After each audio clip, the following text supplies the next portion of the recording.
Les amis, bonjour à tous, très heureux de vous retrouver pour les questions-réponses suite au débrief d'hier soir. Donc comme d'habitude, vous le savez, c'est le nouveau format de la chaîne. Vous me retrouvez sur Instagram à l'issue de la rencontre. Je poste une story et vous me posez vos questions. J'en sélectionne 10 et j'y réponds en fin de rencontre. Alors aujourd'hui, l'angle, il est sur Carlo Ancelotti puisque vous avez été... Alors au moins 200 questions hier déjà, je pense que vous étiez chaud et surtout je pense que la moitié était sur Carlo Ancelotti, donc beaucoup de commentaires négatifs à propos du coach italien. Je vous donnerai mon avis là-dessus un peu plus tard. Voilà, donc on va voir tout ça les amis juste après le générique.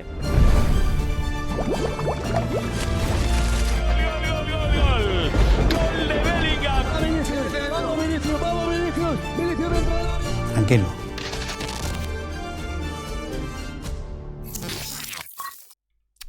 Voilà les amis, la presse espagnole qui parle, alors Assis et AC du côté de Marca, c'est comme ça qu'on fait, je pense qu'ils veulent parler de la gestion de l'arbitre vis-à-vis de tout ce qui s'est passé autour de Courtois, des lancers de projectiles, etc. Donc oui, ça a été une bonne décision de l'arbitre d'arrêter la rencontre momentanément et de reprendre la rencontre ensuite, et sachant que s'il y avait eu un nouvel incident, le match aurait été définitivement arrêté, victoire sur tapis vert du Real Madrid. Empate de Bocciano, alors empate c'est match nul je crois, Bocciano je sais pas comment le traduire, donc s'il y a des bilingues dans les commentaires vous pouvez me le dire, mais je sais pas comment le traduire. En tout cas ce qui est mis en avant c'est la relation Courtois-Simeone, puisque Simeone est tombé sur Courtois hier en disant que c'était lui le responsable finalement de tout ce bazar, alors que je rappelle que pendant le match il a été menacé de mort avec des chants contre lui. C'est une honte absolue. Première question, salut Thomas, penses-tu que ce match nul est une bonne opération ou non? Très intéressante comme question, parce qu'il y a deux clés de lecture. Soit on est négatif, donc on le verre à moitié vide, et on se dit, bah oui, on menait au score à quelques minutes de la fin, ce qui est une réalité. On avait l'occasion de revenir à un petit point du Barça, et on se fait égaliser dans la dernière seconde. C'est frustrant. Maintenant, si on regarde l'autre clé de lecture, donc le verre à moitié plein, on s'était dit que avec la première trêve et la prochaine trêve qui arrive dans 2 rencontres, il fallait grappiller des points face à ce Barça. Ce week-end-là, on a grappillé 1 point dans un week-end où le Real Madrid devait en perdre, parce que beaucoup de gens voyaient le Real perdre des points du côté du Wanda, mais le Barça devait gagner du côté d'Osasuna. Donc oui, on peut être frustré, mais regardez, au classement, on avait -4, on a -3. Donc mathématiquement, ça reste une bonne opération. Maintenant, évidemment que on est frustré parce on est passé à ça de faire le match parfait, l'opération parfaite du week-end. Donc, je peux comprendre la frustration des fans du Real Madrid. Et d'ailleurs, Ancelotti a dit, ce point peut être très précieux à l'avenir. Et je rejoins le coach italien. Parce qu'on va avoir une Liga qui va se jouer, selon moi, à plus de 90 points pour le Real et le Barça. Je vois l'Atlético un ton en dessous. Et ça peut se jouer sur ce genre de match. Alors oui, moi je vous le dis, avant ce week-end j'aurais signé pour qu'on grappille un point face au Barça. Maintenant c'est vrai que quand tu vois que le Barça a perdu et que tu peux revenir à un point, il peut y avoir un petit peu de frustration. Là on rentre direct dans le bain concernant Ancelotti. Ce match nul pour toi c'est en partie à cause d'Ancelotti. Que penses-tu des changements de Carlo? Ça sentait trop la peur selon moi. Alors j'ai retenu que ces 2 questions, puisque les 50 autres qui concernent Ancelotti, c'est le même angle. Est-ce qu'il a eu peur? Est-ce que tu as validé ces changements? Il y a plusieurs choses. Ancelotti n'a pas fait de changement tôt dans la rencontre. Je pense qu'il aurait pu le faire s'il avait eu Brahim Diaz, parce que je pense qu'il comptait sur Brahim Diaz et que Brahim Diaz en plus avait le profil parfait pour jouer contre cet Atlético. Il gérait bien la rencontre, donc je pense qu'il a voulu tenir le plus longtemps possible. Maintenant, se reposer sur un Modric qui a 39 ans, le faire jouer toute la rencontre quasiment, je trouve que c'est bizarre. Tu peux pas miser sur un mec qui a bientôt 40 ans.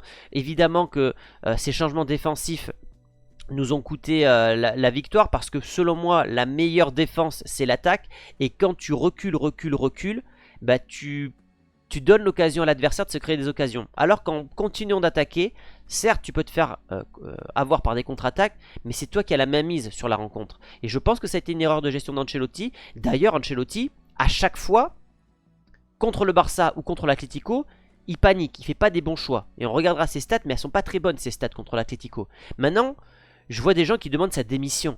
Oh, les mecs, on est à 40 matchs d'invincibilité en Liga. Ça fait 1 an qu'on n'a pas perdu. Ancelotti, à chaque fois qu'il y a un faux pas, vous demandez sa démission. Combien de clubs rêverait d'être dans la position de Madrid. Alors oui, ben ça arrive de perdre des points, ça arrive de faire des mauvais choix, mais si on prend l'ensemble de la saison d'Ancelotti, ben, ça fait 1 an qu'on n'a pas perdu en Liga. On est à 3 matchs du record. Donc arrêtez de demander la démission de Carlo à chaque fois qu'il y a un faux pas. Est-ce que j'étais nerveux à la fin? C'est le football. Quand on mène et qu'il reste 5 minutes, il faut défendre. Ben, c'est ce que je dis. Je suis pas là pour le coup, je suis pas spécialement d'accord avec lui. Tu peux gérer la rencontre d'une autre manière. Tu n'es pas obligé de défendre, tu peux avoir la possession, tu peux continuer d'attaquer. D'ailleurs, on a loupé pas mal d'occasions du 2-0 par Vinicius, par Hendrick. Donc là, pour le coup, je ne suis pas d'accord avec Carlo Ancelotti. Valverde est actuellement le meilleur joueur du Real cette saison. Alors c'est pas une question, mais c'est une affirmation. Et oui, encore une fois, hier, il a été élu homme du match. Alors je ne l'ai pas mis dans mes tops, parce que je le mets tout le temps dans mes tops, et j'ai mis Tchouaméni. On m'est beaucoup tombé dessus. J'étais peut-être pas lucide, c'est vrai, mais c'est vrai que Valverde méritait d'être parmi mes tops. Moi, il y a un truc qui m'inquiète avec Valverde, c'est qu'il joue tous les matchs. Et je vous ai présenté la slide lors de l'avant-match, où je vous avais dit que sur la saison précédente, Valverde est le joueur qui a joué le plus de minutes de jeu.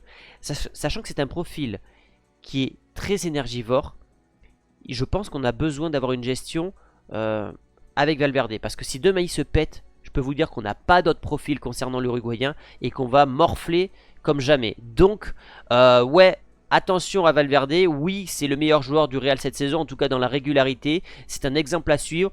Et j'espère qu'il aura très rapidement le brassard. En tout cas, on sait que ça marche pas par hiérarchie, mais par longévité, pardon.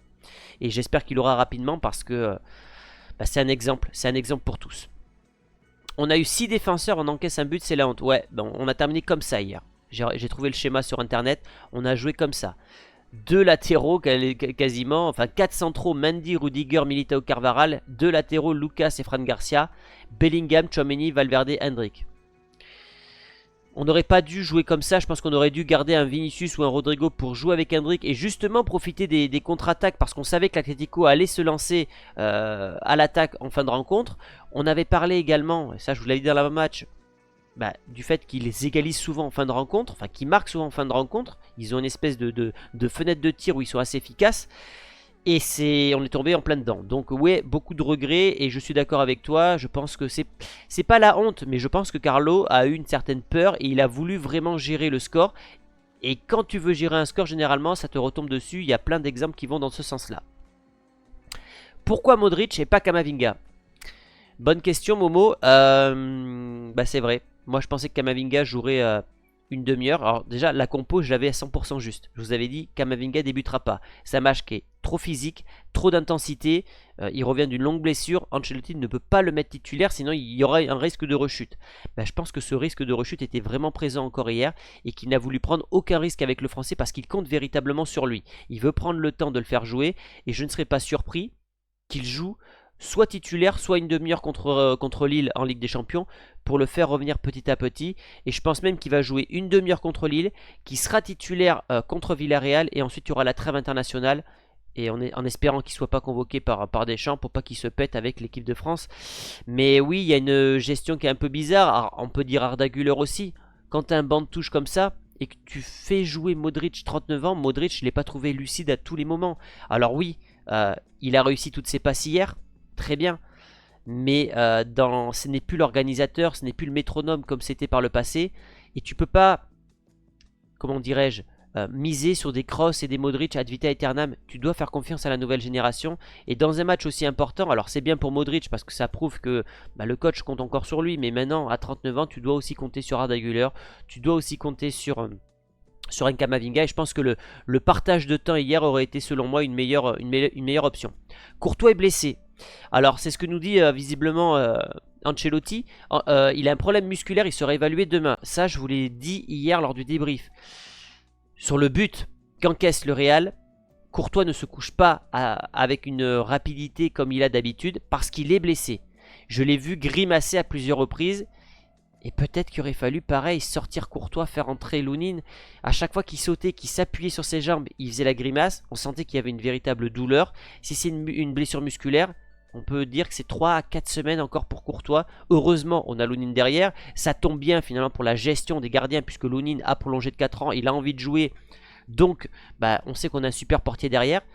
C'est le cas du Barça, hein, ils viennent de perdre Ter Stegen pendant toute l'année. Ils vont recruter Chesney. Voilà, ça c'est une autre gestion. Mais c'est un coup dur encore pour le Real. Ça fait quand même beaucoup de blessures musculaires depuis le début de la saison. Tu penses quoi de l'action d'Hendrick qui préfère tirer à 30 mètres que de la passer à Bellingham? Alors tu parles de cette occasion-là.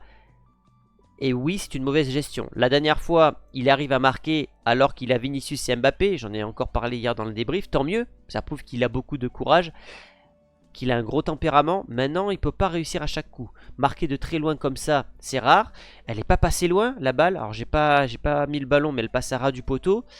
Mais il y avait un meilleur choix, c'était Bellingham. Et je pense qu'à un moment donné, les coachs de Madrid, donc Ancelotti, son board, doivent dire à Hendrick de lever la tête, comme ça, de regarder autour de lui rapidement, juste un petit coup comme ça. Parce que j'ai l'impression que le gars, il est déterminé, mais il a un peu la tête dans le guidon à chaque fois qu'il veut frapper. Du coup, dès qu'il a la balle, on sent qu'il veut vite, il est attiré par l'odeur du but, telle l'odeur du sang. Et là, il y avait un meilleur choix à faire, c'était de fixer, de gagner du temps avec les défenseurs de l'Atlético qui étaient deux, et de la mettre avec un plat du pied, comme ça, hop, à Bellingham qui lui faisait un appel de 40-50 mètres. Donc mauvaise gestion d'Hendrick. Maintenant Ancelotti dans la conférence d'hier dit que ce n'est pas comme à Stuttgart, qui n'a pas marqué, que ce n'est pas grave et que ce n'est pas un drame. Évidemment qu'il ne faut pas lui tomber dessus. Je rappelle qu'Hendrick n'a jamais été titulaire, qu'il joue qu'avec des miettes de match, qu'il peut être frustré. Et surtout, il n'a pas de repère avec ses coéquipiers. Ça, il faut quand même le dire. Là où Mbappé, Vinicius, Rodrigo ont l'habitude maintenant de jouer avec leurs coéquipiers, lui, il n'a pas encore ce réflexe-là. Donc ça peut s'expliquer de par le fait qu'il ne joue pas encore titulaire et qu'il manque de repères sur le terrain. Es-tu d'accord sur le fait que Tchouaméni n'apporte aucun plus dans le jeu? Alors hier, ça a fait débat, je l'ai mis dans mes tops en disant qu'il avait fait un bon match parce que je trouvais qu'il avait apporté une certaine sérénité lorsqu'il avait le ballon et que sur le plan défensif, je l'ai trouvé plus agressif que d'habitude. Alors je sais pas si j'ai pas été bon sur la gestion du cas de Tchouaméni parce que vous êtes nombreux à m'être tombé dessus, ça ne me dérange pas, j'ai le droit de me tromper. Maintenant c'est vrai que depuis le début de la saison, c'est pas le meilleur joueur, loin de là. C'est pas un exemple à suivre, loin de là. Est-ce que Camavinga peut le remplacer? Moi je préfère, et je l'ai toujours dit, le profil de Camavinga dans ce rôle de numéro 6 qui me fait penser à Redondo, parce que lui il va mettre beaucoup d'énergie, mais le problème de Camavinga en tant que numéro 6 c'est le jeu sans ballon où il est capable de prendre des cartons jaunes très rapidement dans une rencontre et ça le mentalise d'une manière négative sur la suite de la rencontre. Tchouaméni il apporte un côté très musculeux, très athlétique, mais parfois il joue dans un certain confort. C'est pour ça que j'avais fait une vidéo où je disais que c'était un petit peu un sénateur par moment. J'ai pas envie de le défoncer. C'est pour ça d'ailleurs que le Real était à un moment intéressé par Rodri. Rodri vient de se blesser pendant un an, donc je pense que le Real ne sera plus intéressé par son profil là. Mais je pense que le Real n'est pas satisfait à 100% de Tchouaméni. Mais hier, j'ai pas trouvé que c'était son pire match du côté du Real. Est-ce que tu penses que l'Atlético est devenu notre bête noire? Alors non. Parce que même si l'an passé on a perdu en Coupe du Roi, perdu en championnat, qu'on a fait match nul en Liga, on les a battus en Supercoupe d'Espagne 5-3 ou 5-2, je sais plus. Souvenez-vous avec le but de Brahim lorsqu'il va doubler au milieu de terrain au Black qui était monté. Donc je ne pense pas que ce soit notre bête noire. Maintenant, Carlo Ancelotti a du mal contre l'Atlético. Ça c'était les statistiques avant le match d'hier. 2 victoires, 4 nuls donc et 5 défaites. Ça veut dire qu'il y a très peu de victoires pour Ancelotti contre l'Atlético. Ça veut dire qu'il y a 2 victoires sur 11. C'est très faible. Donc oui, je ne sais pas si on peut dire notre bête noire, mais en tout cas c'est vrai que Carlo, dans les hit-to-hit contre le Barça et l'Atlético, c'est pas là où il est le meilleur. Lui va être bon contre les petites équipes, dans une espèce de marathon, dans les matchs de coupe, mais dans les duels comme ça directs, surtout en championnat, il a tendance à avoir du mal, ce qui n'était pas du tout le cas par exemple d'un Zidane qui lui gagnait quasiment tous ses classicos et tous ses derbys de Madrid. Que pensez-vous du 4-4-2? Doit-on garder ça? Alors dans les gros matchs, oui, moi je suis persuadé que ce Real est plus fort avec 4 milieux qu'avec 3 milieux. Maintenant, il y a une gestion d'effectifs, tu as Mbappé, Rodrigo, Hendrick, Bellingham, Vinicius, et c'est des égaux, et tu dois satisfaire tout le monde. Donc dans les matchs faciles, tu dois jouer en 4-3-3 parce que tu t'en sortiras toujours et on commence à avoir une certaine complicité, une certaine organisation avec ce 4-3-3. Maintenant, dans les matchs contre le Barça, dans les matchs contre l'Atlético, en Ligue des Champions, tu dois jouer en 4-4-2 selon moi parce que tu es plus solide, Et surtout, tu peux garder un joker, que ce soit Mbappé, Rodrigo, Vinicius, à une demi-heure de la fin. Et là, quand tu fais rentrer un mec comme ça, t'amènes le feu à une demi-heure de la fin alors que les adversaires sont fatigués. Et ça te rajoute un joker supplémentaire. Donc oui, le 4K2, on doit le garder lors des grands matchs. Est-ce qu'on doit le garder maintenant toute la saison? J'en suis pas persuadé. Voilà les amis pour ces questions-réponses. N'hésitez pas à me donner votre avis dans les commentaires. Et puis si vous voulez poser vos prochaines questions, ça se passe sur Instagram les amis. On est 55 000, merci à tous. L'objectif c'est d'atteindre les 100K sur Insta. Je compte sur vous, la balle est dans votre camp. Je vous dis à très vite les amis, à demain pour l'avant-match Lille-Real Madrid. Ciao les amis!